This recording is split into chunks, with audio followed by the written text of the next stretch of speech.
네, 경북 고령군 성주군 최국군 정의용 의원입니다. 해경청장님께 질문 드리겠습니다. 예. 2020년 9월에 대한민국 국민이 북한에 의해서 불태워져서 죽음을 당했습니다. 기억하시죠? 예, 발표 듣고 알았습니다. 예, 전 국민이 분노했고 국가가 있는 이유는 국민을 지키기 위함입니다. 그렇지 않습니까? 예. 해경도 경찰도 마찬가지입니다. 예. 국민의 생명과 안전을 지키기 위해서 존재하는 겁니다. 그렇죠? 예. 그래서 지난 6월에 청장님이 이렇게 발표를 하셨어요. 월북 관련 혐의를 입증할 증거를 확보하지 못했습니다. 깊은 책임을 통감합니다. 예. 이렇게 발표하셨습니다. 조금 이제 앞선 질의에서 증거가 없기 때문에 뭐 월북이라고 할 수 없다 이렇게 답변하셨죠. 예. 네. 그러면 지난 이제 2년 전 2020년 9월 29일에 해경에서 중간 발표를 했습니다. 몇 가지 정황을 두고 이 월북 정황을 뒷받침한다 이렇게 발표를 했습니다. 이때는 이 정황만 가지고 발표하는 게 가능했습니까?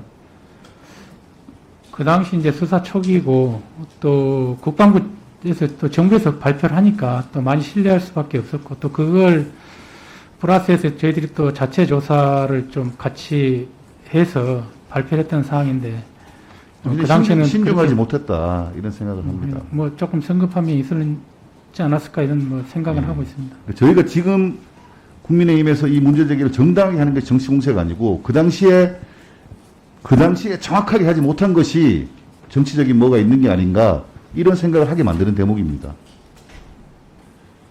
그럼 취임을 하시고 나서 지난 12월 6일에 취임하셨잖아요. 예. 취임하시고 언제 처음으로 월북이라고 판단할 수 없다는 뭐 청장님 말씀으로는 보고를 받으셨습니까? 그 부분은 이제 수사 이제 그 마무리 즈음에 이제 저희가 5월쯤 아마 되는 것 같습니다. 수사가 마무리 단계라고 이제 수사국장으로부터 보고를 받았고 그 전에는 이제 아까 말씀드린 대로 국제 형사사법 공조가 계속 진행 중이었습니다. 그래서 그 답신을 또 회신을 하기 위해서 저희들이 이제 그 진행됐던 부분이 있어서 그러면 한 언론에서는 그럼 작년 12월에 이미 알고 보고를 받으셨는데 예.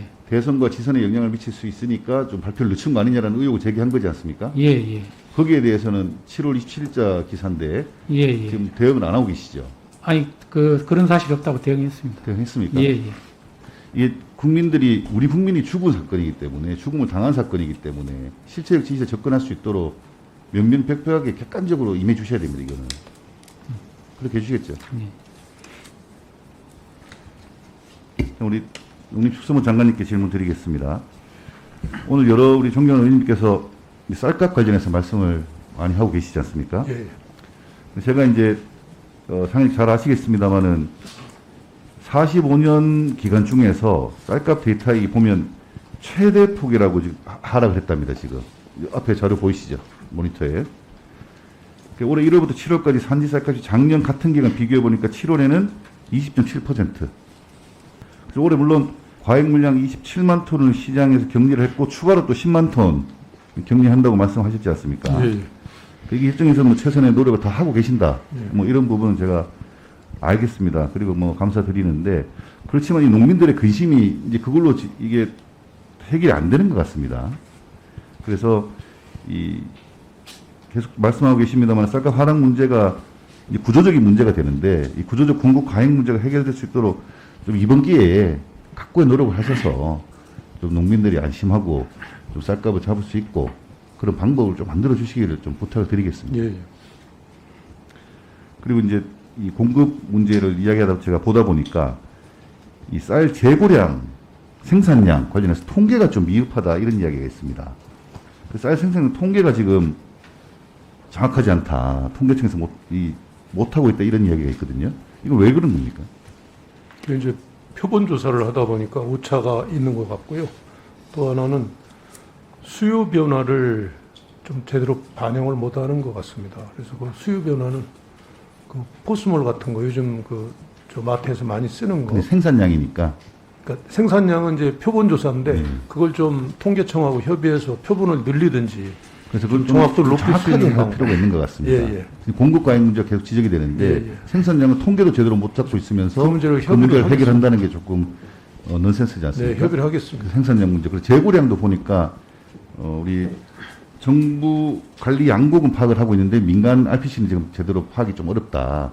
재고량에 대해서. 정확히 파악은 안 되지만 이제 추정은 하는데요. 예, 그러니까 그 두 가지 그것도- 생산량, 재고량도 좀 더 우리가 과학적으로 체크할 수 있는 예, 그걸 방안을 대책을 빨리 세워서 예, 그 대응을 해야 될 것 같습니다. 예. 그래서 그 계획을 저희 의회실에다 보고를 좀 예. 해주시기를 부탁을 예, 드리겠습니다. 알겠습니다. 그리고 2020년 5월달에 이제 공익직불제 개편하면서 네,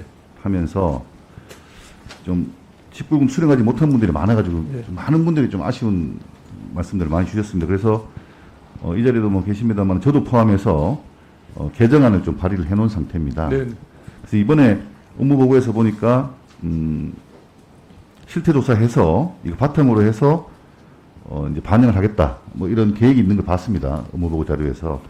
근데 우리 농민들이 두 번 억울함이 없도록 이번에 사각지대 좀 잘 살피셔가지고 지난번에도 못 받았는데 이번에 또 어떻게 조금 뭐 억울한 경우 때문에 못 받는 일이 네, 없도록 그거는 뭐 저 면밀하게 좀 살펴주시기를 네. 부탁드리겠습니다. 조사를 했고 한 3천억 정도 지급이 될 걸로 보고 새롭게 한 30만 농가가 혜택을 보게 될 겁니다. 그래서 예.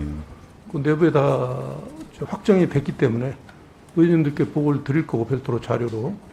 이 처음에 우리 농림부에서 이 2020년 5월에 이 제도를 설계했기 때문에 설계 오류를 인정하는 게 사실 쉽지는 않을 겁니다. 아니, 그러니까 그렇지만- 오류라기보다는 그 당시에 이제 대상을 그렇게 했었는데, 그러니까 그 당시 그냥 알고도 저 신청을 안 한 농가도 있고 그 경우의 수가 많거든요. 근데 그런 농가들도 지급하는 게 이제 공평하다 이렇게 보고 있고요.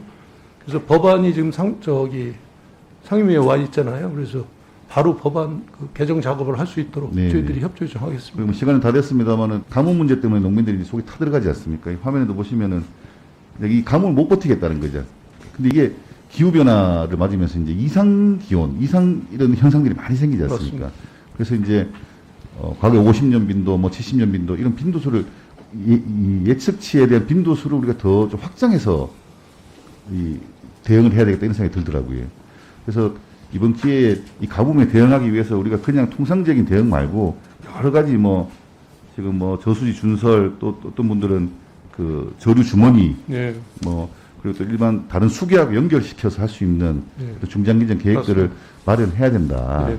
그러면 뭐 지금 빨리 시작을 해야 될 것 같습니다. 예. 그래서 이 가뭄에 대응할 수 있는 기후 변화 시대에 예. 맞는 그 가뭄 대책을 마련하시기를 부탁드리겠습니다. 그리고 어떻게 하겠다는 것도 예, 알겠습니다. 네, 정유영 의원님 수고하셨습니다.